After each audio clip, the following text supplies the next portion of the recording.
안녕하세요. 오늘 에어비앤비 얘기 좀 해볼까 하는데요. 최근에 그 CFO 엘리 머치 인터뷰 보니까 회사가 그냥 숙소 빌려주는 곳 이상으로 뭔가 큰 그림을 그리고 있는 것 같더라고요. 네, 맞아요. 뭔가 변화가 느껴지죠? 네, 숙소를 넘어서 뭐 서비스, 체험까지 확장한다는데 이게 정확히 어떤 의미인지 또 우리 여행하는 방식에 어떤 영향을 줄지 한번 같이 파헤쳐보죠. 사실 제가 인터뷰 보면서 제일 먼저 눈에 들어온 건 그 서비스랑 새로 바뀐 체험 상품들이었어요. 아, 그 부분. 네. 셰프나 마사지사까지 에어비앤비 앱에서 예약한다. 이게 좀 놀랍기도 하고요. 이게 그냥 뭐 구색 맞추기일까요? 아니면 정말 뭔가 큰 변화의 시작으로 봐야 할까요? 저는 큰 변화의 시작으로 보는 게 맞다고 생각해요. 이게 단순히 숙소만 딱 제공하는 게 아니라, 뭐랄까, 여행 경험 전체를 하나로 묶어서 제공하려는 그런 시도인 거죠. 아, 경험 전체요? 네, 말씀하신 셰프, 마사지사, 뭐 심지어 사진사 같은 서비스도 있고요. 또 현지 전문가가 이렇게 안내하는 체험 상품도 더 강화하고, 그리고 이걸 통합된 앱 디자인으로 사용자들이 더 쉽게 접근할 수 있게 만들었어요. 앱 디자인도 바꿨군요. 네, 결국 호텔하고 경쟁할 때 확실히 좀 다른 점을 만들고, 특히 아까 말씀하신 것처럼 여행객의 한 70% 정도가 예약할 때 이런 부가 서비스를 고려한다는 통계가 있거든요. 와, 70%나요? 생각보다 엄청 높네요. 네, 바로 그 점을 파고든 전략인 거죠. 여행의 그 완성도 자체를 높이겠다. 이런 겁니다. 그렇군요.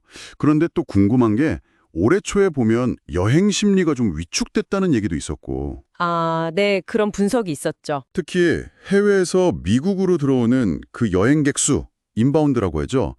그게 좀 줄었다는 분석도 있었잖아요. 이런 시장 변화 속에서 서비스 확장이 잘 먹힐까요? 그게 참 흥미로운 부분인데, 여행이라는 게 확실히 경기에 좀 민감하긴 하지만 기본적인 수요는 꾸준하거든요. 1분기에 예약 시점이 약간 늦춰지긴 했어도 결국 예약률은 다시 회복세를 보였어요. 아, 회복은 됐군요. 네.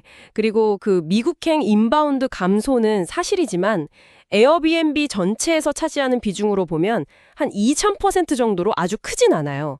제한적이죠. 2, 3%면 네, 그렇게 큰 비중은 아니네요. 그렇죠. 더 중요한 건 이 플랫폼 자체가 얼마나 유연하게 대응하냐는 거예요.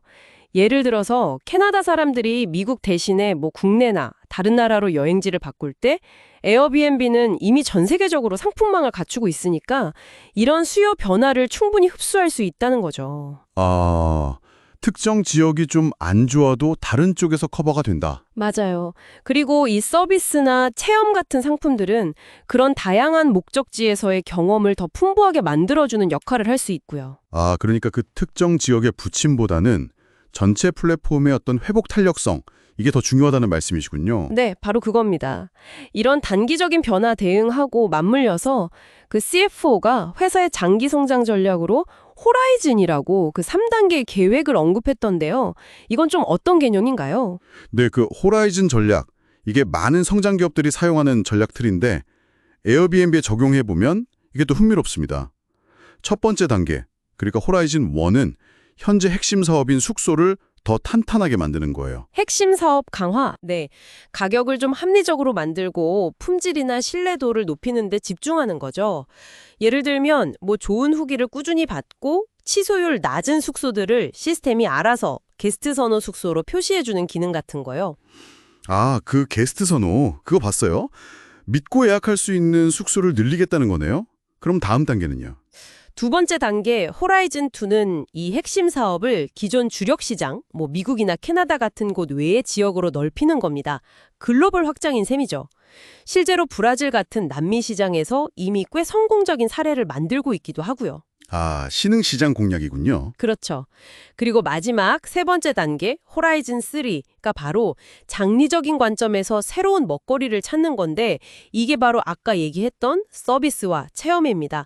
이게 이 세 번째 단계의 시작인 거죠. 아, 서비스랑 체험이 호라이즌 3의 시작이다? 네. 여기에 이미 한 2억에서 2억 5천만 달러? 우리 돈으로 하면 뭐 3천억 원이 훌쩍 넘는 돈을 투자를 했어요. 와, 3천억 원 이상이요? 정말 상당한 투자네요. 이게 그냥 뭐 한 번 해보는 실험이 아니라 진짜 진심이라는 뜻이군요. 그렇죠. 단순한 시도가 아닌 거죠. 이 전략에서 우리가 좀 읽어야 할 핵심은 단기적인 성과뿐만 아니라 회사가 앞으로 뭐 10년, 20년을 내다보면서 어떤 큰 그림을 그리고 있는지를 보여준다는 점이에요. 특히 이 서비스와 체험 같은 신규 사업은 그 플랫폼 인프라 구축에 이미 큰 투자가 먼저 이루어졌고 이제 본격적으로 상품을 선보이면서 결실을 보려는 단계라는 거죠. 인프라 투자가 선행됐다. 네. 물론 이제 이런 신규 사업이 핵심 사업만큼 커지려면 시간이 좀 걸릴 거다. 이 점도 분명히 하고 있고요. 하긴 그렇겠죠. 결국 사용자가 늘어야 이런 전략도 다 의미가 있을 텐데요. 신규 사용자는 그럼 어떻게 확보하고 기존 사용자는 또 어떻게 계속 붙잡아 두려는 걸까요? 뭔가 전략이 있겠죠?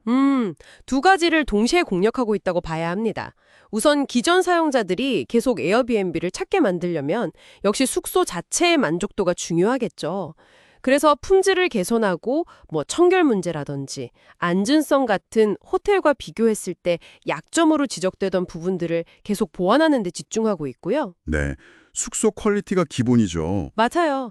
동시에 이제 새로운 사용자를 끌어들이려면 에어비앤비가 그냥 빈방 빌려주는 곳이라는 인식을 좀 넘어서야 하잖아요. 그렇죠. 이번에 강화된 서비스와 체험이 바로 그런 역할을 해줄 걸로 기대하는 거죠. 아, 내 여행을 좀 더 특별하게 만들어주는 그런 브랜드구나 하는 인식을 심어주려는 겁니다. 들어보니까 에어비앤비는 이제 진짜 숙소 중개 플랫폼을 넘어서서 여행 계획부터 시작해서 현지 활동까지 다 아우르는 뭐랄까 종합 여행 파트너로 변신하려는 그런 야심을 분명히 보여주는 것 같아요. 네, 그렇게 볼 수 있죠. 자, 그럼 이 모든 변화가 결국 당신의 다음 여행을 어떻게 바꿀 수 있을지 이게 중요하잖아요. 바로 그 지점이 우리가 좀 주목해야 할 부분입니다. 제 생각에는 에어비앤비의 궁극적인 목표는 숙소, 서비스, 체험 이 모든 걸 하나의 앱 안에서 아주 매끄럽게 연결해서 여행을 계획하고 또 경험하는 그 방식 자체를 바꾸려는 걸 수 있어요. 방식 자체를 바꾼다? 네. 만약 이게 정말 청mol한다면 뭐 진짜 여행의 모든 것을 그냥 한 곳에서 해결하는 그런 시대가 올 수도 있겠죠. 하지만 또 반대로 생각해 보면 사람들은 여전히 숙소는 숙소 앱에서 뭐 맛집은 맛집 앱, 투어는 투어 플랫폼 이렇게 따로따로 찾는 걸 더 편하게 여길 수도 있거든요. 아, 그럴 수도 있겠네요. 통합이 오히려 불편할 수도 있다. 네. 과연 이 통합 전략이 정말 여행 생태계 전체를 재편할 만큼 강력할까? 아니면 사용자 입장에서는 편리함보다는 오히려 좀 복잡하게 느껴질까? 앞으로 몇 년간 이 질문에 대한 답을 찾아가는 과정이 상당히 흥미로울 겁니다. 네, 에어비앤비의 그 통합 전략이 과연 시장에서 통할지 정말 흥미로운 관전 포인트가 되겠네요. 오늘 저희가 준비한 깊이 있는 이야기는 여기까지입니다.